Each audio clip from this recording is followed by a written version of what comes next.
Remember when Donald Trump promised American energy independence? He pledged to unleash American oil, putting Texas and North Dakota on the fast track to energy dominance. Canadian oil? Who needs it, right? That seemed to be the message. Fast forward to today, and the tune has changed. Suddenly Trump is singing the praises of a pipeline carrying, you guessed it, Canadian oil. It seems the allure of those sweet, sweet Canadian barrels proved too strong to resist. This sudden shift has left many scratching their heads. Is American energy truly independent, or is that just another Trumpian exaggeration? The answer, as with most things Trump, is complicated. It seems even the self-proclaimed master negotiator can't escape the basic economic reality that the U.S. needs Canadian oil. Enter the Keystone XL pipeline, a project long mired in controversy. From environmental concerns to political battles, the Keystone XL has seen it all. This massive pipeline, if completed, would shuttle hundreds of thousands of barrels of oil per day from the tar sands of Alberta, Canada, down to refineries on the U.S. Gulf Coast. The sheer scale of this project is staggering, promising to reshape the energy landscape of North America. For Trump, it's a symbol of energy security, a way to reduce reliance on less-than-friendly oil-producing nations.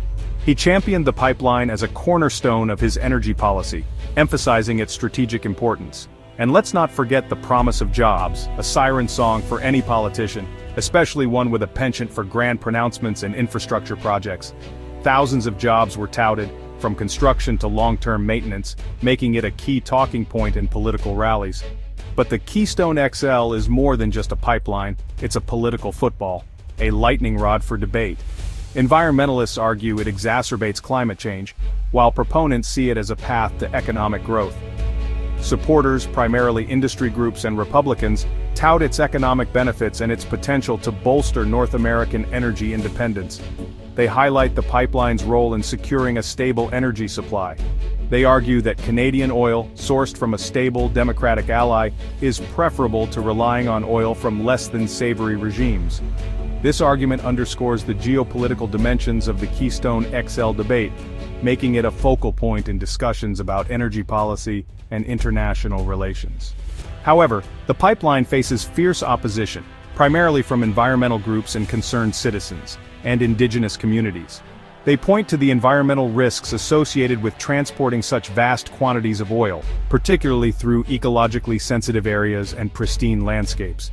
The potential for spills, a constant threat with any pipeline, is a major concern for many. A spill could contaminate water sources, damage critical habitats, and have devastating consequences for wildlife and local communities. Further fueling the opposition is the source of the oil itself, the Alberta tar sands, known for their environmental impact. Extracting oil from tar sands is a notoriously dirty process, significantly more carbon-intensive than conventional oil production methods. Critics argue that the Keystone XL would be a step backward in the fight against climate change, locking the U.S. into a future dependent on a highly polluting source of energy. Beyond the environmental concerns, the Keystone XL faces significant logistical and financial hurdles. The project was effectively killed in 2021 when President Biden revoked its permit on his first day in office.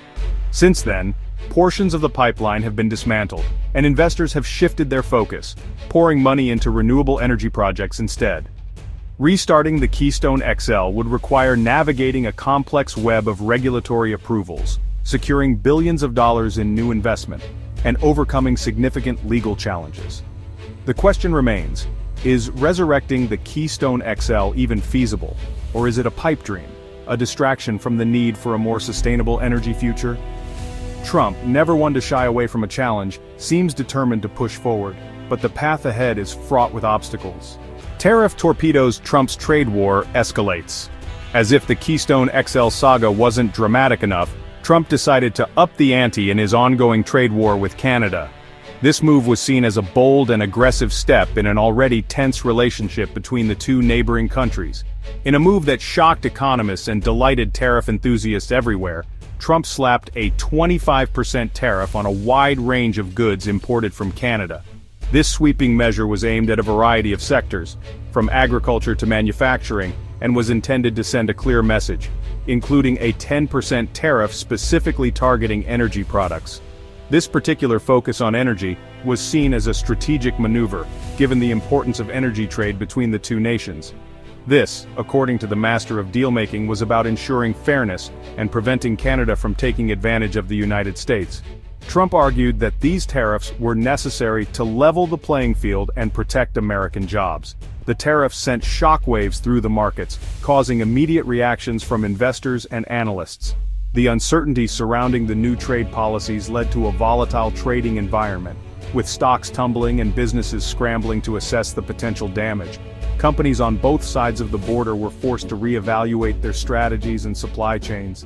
The tariffs threatened to disrupt the deeply integrated North American economy, which relies heavily on the seamless flow of goods and services across the border.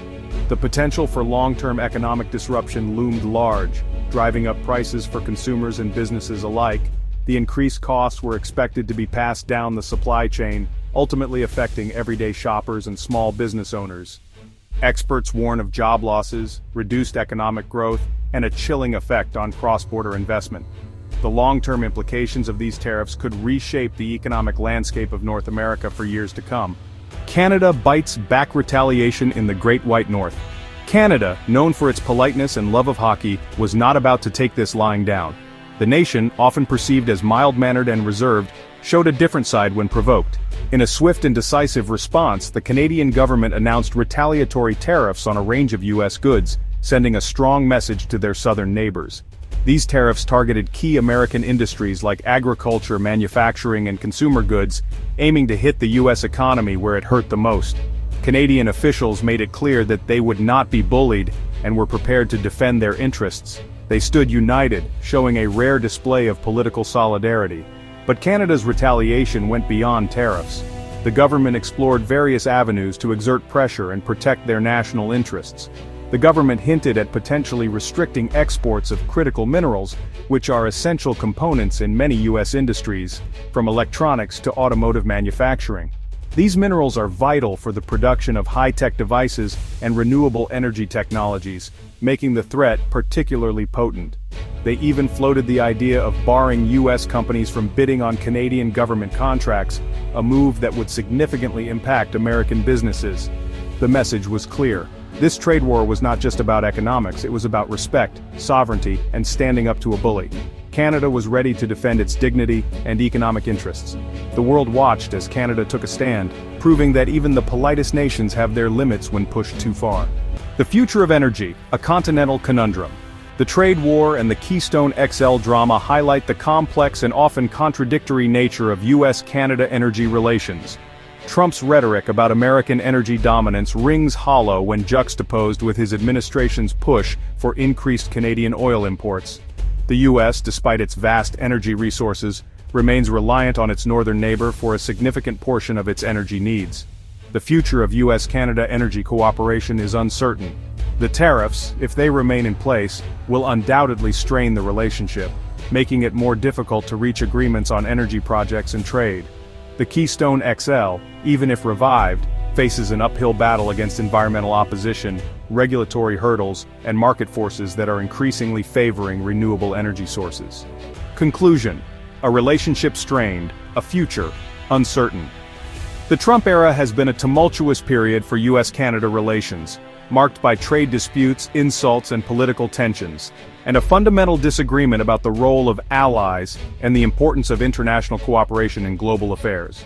The Keystone XL pipeline and the ongoing trade war are just two examples of the challenges facing these two closely linked nations.